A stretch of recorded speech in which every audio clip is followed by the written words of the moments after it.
Anak-anak, Shalom. Bertemu lagi dalam pembelajaran agama kelas 5 minggu ini.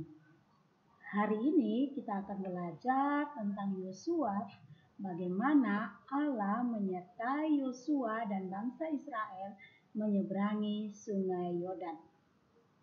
Nah, pasti anak-anak sudah membaca ceritanya kan?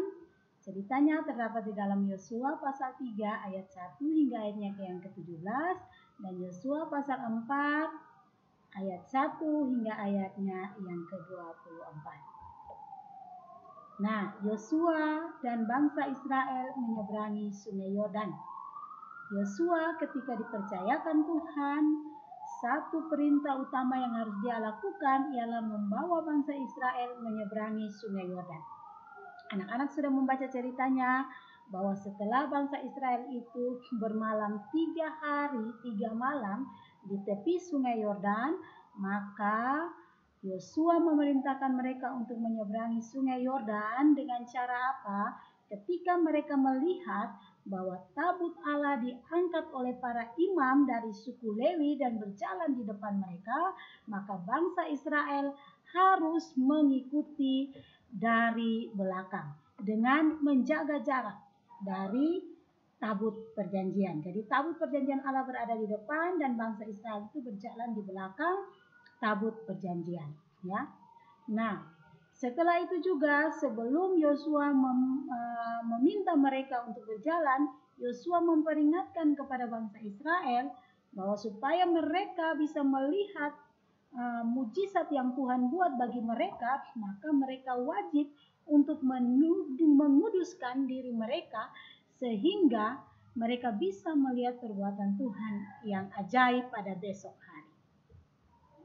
Nah, tadi dikatakan bahwa tabut Allah. Apa makna tabut Allah? Anak-anak perhatikan ya, ini gambar tabut Allah yang warna keemasan ini. Ini adalah gambar tabut Allah. Nah, mengapa tabut Allah itu harus berjalan di depan? Apa artinya? Tabut Allah berjalan di depan menunjukkan bahwa tanda kehadiran Allah, ya. Jadi ketika tabut Allah itu berjalan di depan bangsa Israel menunjukkan bahwa Allah hadir dan berjalan bersama-sama dengan bangsa Israel. Tabut Allah juga ditunjukkan sebagai wadah untuk Allah bertemu dengan umatnya pada waktu itu. Dan ketika tabut Allah itu berjalan di depan bangsa Israel itu menunjukkan bahwa Allah menyertai bangsa Israel benar-benar. Allah sebagai panglima perang bangsa Israel, ya. Jadi seperti yang tadi Biani katakan bahwa tabut perjanjian itu seperti ini gambarnya. Tabut perjanjian itu di Alkitab digambarkan berisi 10 perintah Allah, tongkat Harun dan roti mana. Jadi menurut kitab Taurat, tabut ini dibuat atas perintah Tuhan, ya, melalui Musa di Gunung Sinai. Nah, cara bangsa Israel menyeberangi sungai Yordan, anak-anak, Allah memakai strategi, ya. Jadi Allah kita juga punya strategi untuk bagaimana rancangan dan rencananya itu terjadi. Nah, strategi yang Allah pakai kepada bangsa Israel agar mereka bisa menyeberangi sungai Yordan, yang pertama, tabut Allah diangkat oleh para imam dan tabut itu berjalan di depan. Dan yang kedua, ketika para imam itu sampai di pinggir sungai Yordan, maka para imam itu wajib mencelupkan kakinya di sungai Yordan. Dan pada saat ketika para imam mencelupkan kaki itu di pinggir sungai Yordan, maka air sungai Yordan itu langsung terbelah menjadi dua dan di tengah-tengah kering, tabut Allah berjalan dan menetap di tengah sungai Yordan, maka bangsa Israel mulai berjalan melewati sungai yang kering. Nah, setelah semua orang Israel melewati sungai Yordan yang kering, maka Allah meminta Yosua untuk memilih 12 orang dari setiap suku untuk mengangkat 12 batu dari dalam sungai Yordan untuk ditempatkan di tempat yang akan mereka bermalam nanti. Oleh sebab itu anak-anak, apa makna? Mengapa Tuhan memerintahkan Yosua untuk mengambil 12 batu dari sungai Yordan, ya? Jadi angka 12 itu melambangkan 12 suku Israel, anak-anak Yakub.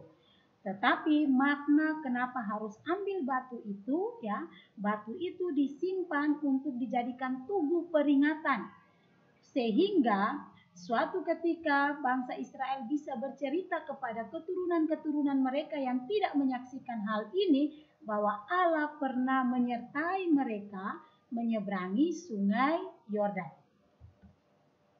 Nah, anak-anak, apakah yang didapat dari pembelajaran hari ini tentang Allah menyertai bangsa Israel menyeberangi sungai Yordan?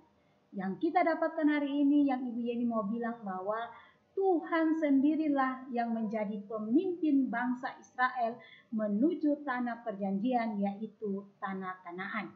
Hal ini dibuktikan dengan apa? Dengan adanya tabut Allah yang berjalan di depan bangsa Israel, yang merupakan tanda kehadiran Allah. Hal yang kedua yang kita dapat dari pembelajaran hari ini, bahwa Tuhan memakai peristiwa-peristiwa penting, yaitu 12 batu yang diangkat itu untuk sebagai pengingat kepada kita, bahkan kepada bangsa Israel pada waktu itu, akan kesetiaan, kebaikan, dan kedaulatan Allah, agar kita manusia semakin mengenal Allah. Dan hal yang ketiga yang harus kita tahu, bahwa kita wajib menjaga kekudusan hidup kita, karena itu adalah standar untuk dapat berkenan di hadapan Allah. Seperti Yosua yang menjaga kekudusannya dengan selalu taat pada perintah Allah, sehingga dia bisa memimpin bangsa Israel melewati sungai Yordan. Demikian anak-anak perjumpaan kita di pertemuan ini. Sampai bertemu di pertemuan